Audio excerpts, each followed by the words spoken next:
Welcome back to the Creamfields and Beatport studio. It is day 3 at Creamfields Festival, and joining me in the hot seat, Bianca. Welcome.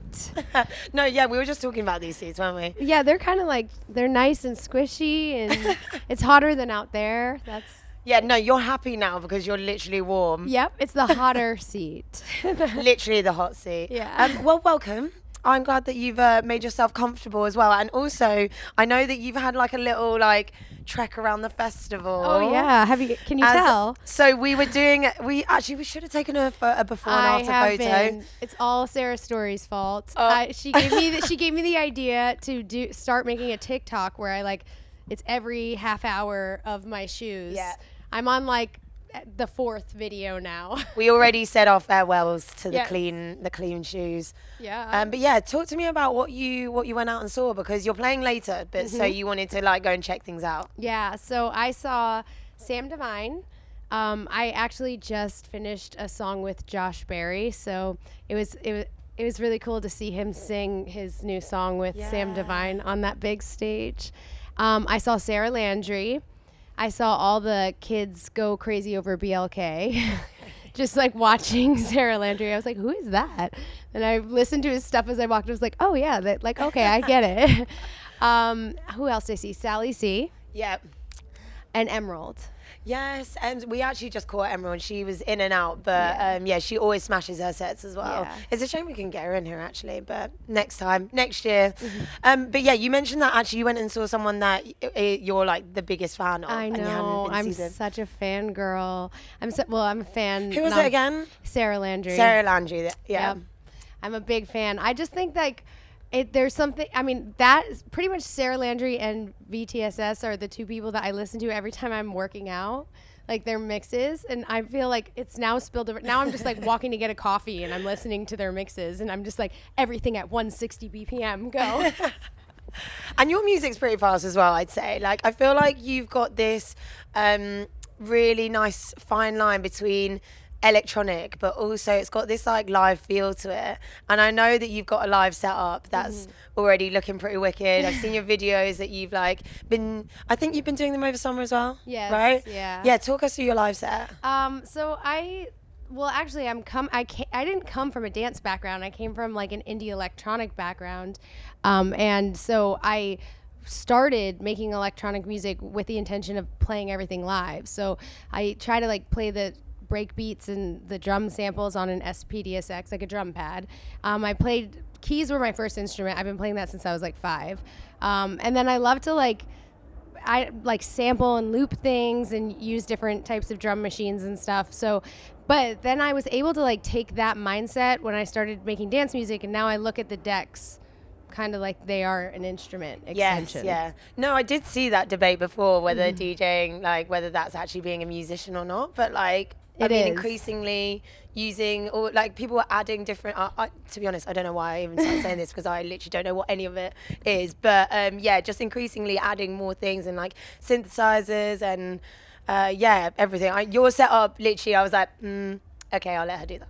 I mean, it's fun. The hybrid stuff is fun, but honestly, you could, even with 2 decks, you can kind of, I think as I DJ more and more, I'm realizing even with, it's almost more of a challenge to play 2 or 3 decks as if you had synths.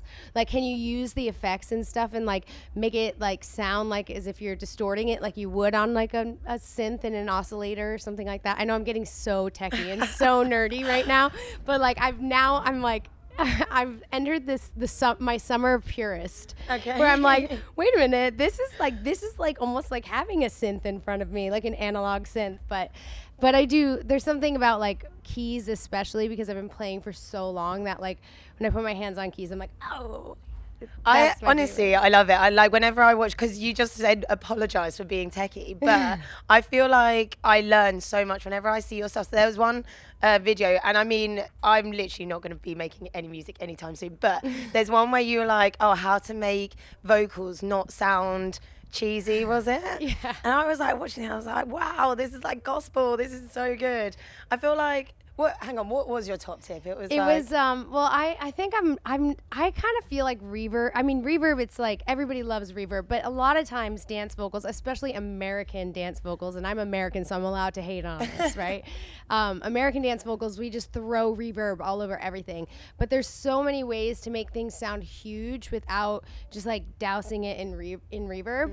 And my top tip was like stacks, like vocal stacks, and like when you record something, like record one down the center, then one to the left and one to the right, and do that with like harmonies, so then you can create these like big stacks. Yeah. Okay, well, you're going to have to check out the socials for all of that. We have some quick fire questions for you. So if you could press play on any track right now, what would it be? Ooh, probably Underworld, Dark and Long. Yeah, I saw Underworld recently and it literally blew my mind. It was like biblical rain and I was like, I don't know why, but this made it 10 times better. So good. Right, next up, would you rather perform at sunset or sunrise? I think it depends on temperature. No, sunset. I'm a sunsetter. Okay, yeah, that's fair. To be fair, I feel like sunset's probably warmer. Yeah. Yeah. Yeah, probably. What is the track that's making it into all of your sets right now? Okay. The one that is making it into all of my sets that I've made is one called La Discoteca. Okay. It's not out yet, but I played it once and it like the audience went absolutely feral. So now it's like a staple in all my sets. I'm like, we got to get this one out. So La Discoteca, I think we're going to try and get it out in the next couple of months. Oh my God, amazing. You're going to need to send that to me. And then somebody else's track that is making it into all my sets. I think, let me think about this. Bianca, Oblivion, Selecta. Yes. Yeah. Right. So what is your pre-show ritual? Ginger beer. Okay. Yeah. So random. I know. But I stopped drinking for a little bit and then I was like, I'm really strangely obsessed with ginger beer. Like the spicier it is, the better. Oh no, I like that. I feel like it's underrated as well. It is. Yeah, really. Sometimes I'm like, a spicy ginger beer. Get this person a ginger beer a now. Spicy Yeah, where's our ginger beer? Yeah.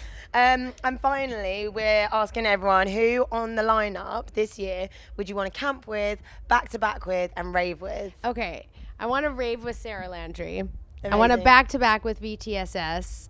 And I want to camp with Sally C because she seems like pretty responsible, you know? I feel like you need that in your camp, don't you? Right. You need someone to actually like wind down with. 100%. I know. I need somebody to make sure I get to my set on time. Yes, yeah, right. Where's your set and what time? Oh, yes. 7:30, so 19:30. I'm still learning how to do that military time thing on the Casa Bacardi stage. Oh, my God, amazing. Well, we better let you go. Bianco, thank you so much. Thanks for having me. I'm going to give you a... Yeah, I was going to say.